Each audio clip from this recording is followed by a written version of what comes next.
everyone, welcome back to the channel. আমি অনুরাধা আর আজকে আমরা যাচ্ছি খুব ইন্টারেস্টিং একটা জায়গাতে শো করতে। আর সান্নিধ্যকে দেখে খুব হাসি পাচ্ছে আপাতত, কিন্তু হাসি না পাওয়ার চেষ্টা করছি কারণ এখানে খুবই রোদ। আর আমাদের সাথে এখানে আরেকজন আছে। তো আমার রোদ লাগছে তাই। হাই, যাচ্ছি কোথায় আমরা? আজকে আমরা যাচ্ছি তো কি নাম রে? অ্যামেজিং। যাচ্ছি তেপান্তর থিয়েটার ভিলেজ। তেপান্তর থিয়েটার ভিলেজ আমরা শো করতে। অলরেডি আমরা লেট হয়ে গেছি, আমাদের বেরোতে হবে। দুজন আসেনি। হ্যাঁ, অলরেডি দুজনের জন্য আমরা ওয়েট করছি। আচ্ছা, আরেকজন কিছু বলছে এখানে। বলছি আমরা একদম লেট হইনি, ওই যে আমাদের গাড়ি দেখি, গাড়ি রেডি, তো কোনো চাপ নেই, আমরা একদম ঠিকঠাক পৌঁছে যাচ্ছি। পৌঁছে যাইনি এখনো, যাবো হয়তো। আমরা রেডি হচ্ছি, এই গাড়িতে যাবো এবার। ফাইনালি সবাই চলে আসার পর আমরা উঠে পড়লাম ঝটপট করে গাড়িতে। আর গাড়িতে পিছনের সিটে আমরাই বসে থাকি তিনজন বসে বসে খুব ফানি জিনিস করি, কারণ রাস্তায় যেতে যেতে কিছু তো কাজ করা দরকার।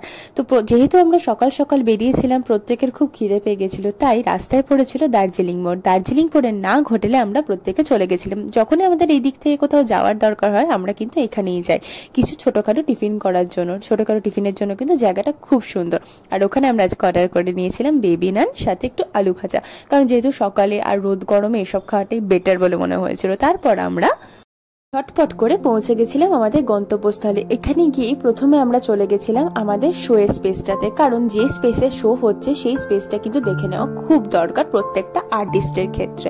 সেই জন্য আমরা প্রথমে এসে এখানে সেট আপ করছিলাম আমাদের, কারণ যেহেতু সন্ধেবেলা শো আর আমাদের সেট আপ করতে অনেকটা বেশি সময় লাগে, কারণ লাইটের সেট আপ, স্টেজের সেট আপ, সব কিছু সেট আপ থাকে আমাদের। তো এসে আমরাও সেট আপ করছিলাম, আমাদের সাথে সাথে আজকে আর একটা যে টিমের শো ছিল তারাও সেট আপ করছিল। তো দুটো টিম মিলে এখানে সেট আপ করছিলাম। যেহেতু স্পেসটা বড় তাই সেরকম কোনো অসুবিধা কিন্তু আমাদের হয়নি। চলো তোমাদেরকে গোটা থিয়েটার ভিলেজটা একটু ঘুরিয়ে দেখাই। এই থিয়েটার ভিলেজে যখন ঢোকা হবে প্রথমেই পরিবেশটা দেখে তোমাদের খুব ভালো লাগবে, কারণ চারিদিকে একটা গ্রাম্য পরিবেশ এখানে আছে। কিন্তু গরমের সময় একটু কষ্ট হলেও কিন্তু সন্ধ্যের সময়টা অসাধারণ পরিবেশ এখানে। আর এখানে কিন্তু ছোট ছোট অনেকগুলো রিসর্ট আছে। তোমরা চাইলে কোনো অনুষ্ঠানের সময়, যেমন দোলযাত্রা, দুর্গা পুজো বা মাঝে কাজে কোনো অনুষ্ঠান হলে সেখানে কিন্তু তোমরা সেই রিসর্টগুলো বুক করতে পারো। তার জন্য তোমরা গুগলে গিয়ে তেপান্তর থিয়েটার ভিলেজ বলে সার্চ করলে সেখানে সমস্ত ডিটেলস ওদের ওয়েবসাইটে কিন্তু পেয়ে যাবে। আর আমি ডেসক্রিপশন বক্সেও সেই ওয়েবসাইটের লিঙ্কটা দিয়ে দেবো, তো ডেসক্রিপশন বক্সটা অবশ্যই চেক করবে তোমরা। আর এই থিয়েটার ভিলেজের সব থেকে ইন্টারেস্টিং যে জায়গাটা সেটা হলো আমবাগান। অসাধারণ একটা পরিবেশ। রীতিমতো আমরা এখন আমবাগানের উদ্দেশ্যে ঘুরতে যাচ্ছি, যেখানে লাস্ট টাইম এসে একটা কেচ্চা করে গেছিলাম আমরা। আর গরমে আমাদের অবস্থা জানো কি, তো এ পড়ে গেছিল আমবাগানে উল্টে ফুলটে পড়িনি, একটু ক্যাচ মারতে গেছিলাম, মারতে গিয়ে এখানে বসার জায়গাটা ভেঙে গেছিল, নিয়ে পড়ে গেছিলাম। আর এখানে একজন ছবি তুলে বেড়াচ্ছে, আর একজন ফুলের ছবি তুলে বেড়াচ্ছে, ফুল খুঁজে বেড়াচ্ছে পিছনে। তো যাই হোক, মুখ চোখের অবস্থা খুবই খারাপ এখানে, বিকজ প্রচন্ড রোদ, বেঁচে থাকতে পারছি না, নাজেহাল অবস্থা। এখন আমরা যাচ্ছি আমবাগানের উদ্দেশ্যে। এই জায়গাটা প্রচন্ড ছায়া আর খুব ঠান্ডা জায়গাটা, যার জন্য এই জায়গাটা খুবই ভালো লেগেছে। লাস্ট টাইম এসেও খুব ভালো লেগেছে। আর এই টাইমে অবভিয়াসলি এখানে গিরগিটি আছে, লাফিয়ে বেড়াচ্ছে, কিন্তু সেটাকে দেখাতে পারছি না এই মুহূর্তে। তো যাই হোক, হ্যাঁ, এটা হলো সেই গাছটা যেখানে তন্দ্রা উঠে দাঁড়িয়ে আছে, যে গাছটা থেকে আমি উল্টে পড়েছিলাম। ছবি না, আমি ভিডিও করে বেড়াচ্ছি। তুই উঠবি নাকি আর একবার? আচ্ছা, উঠছে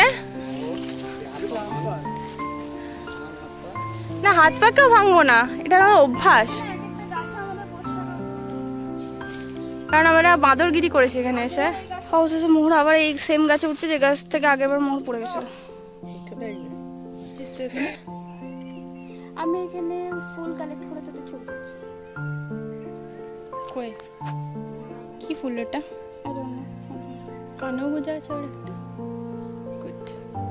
আর আমি ওখানে কালেক্ট করছি এগুলো, কি ফল আমি জানি না, স্টিল আমার খুব ভালো লেগেছে তাই সব করে বেড়াচ্ছি। এইসব ঘোরাঘুরি কাজ আমরা দুপুরবেলা করছিলাম। তো যাই হোক, নিজেদের শোয়ের কোনো ভিডিও আমরা করতে পারিনি, তার কারণ প্রত্যেকে আমরা শোয়ে এঙ্গেজ থাকি। তো বাইরের পরিবেশটা এত সুন্দর করে সাজানো ছিল, তো ভাবলাম তোমাদের সাথে একটু শেয়ার করি। তো অলরেডি ভিতরে শো চলছিল, তারও একটুখানি ক্লিপিংস আমি নিয়ে রেখেছিলাম। শো হয়ে যাওয়ার পর আমরা তাড়াতাড়ি করে আমাদের প্যাকিং করে নিয়েছিলাম, কারণ অলরেডি রাত 11টা বেজে গেছিলো। তো আজকে ব্লগটা যদি ভালো লেগে থাকে অবশ্যই লাইক, শেয়ার, সাবস্ক্রাইব করতে কিন্তু ভুলবে না।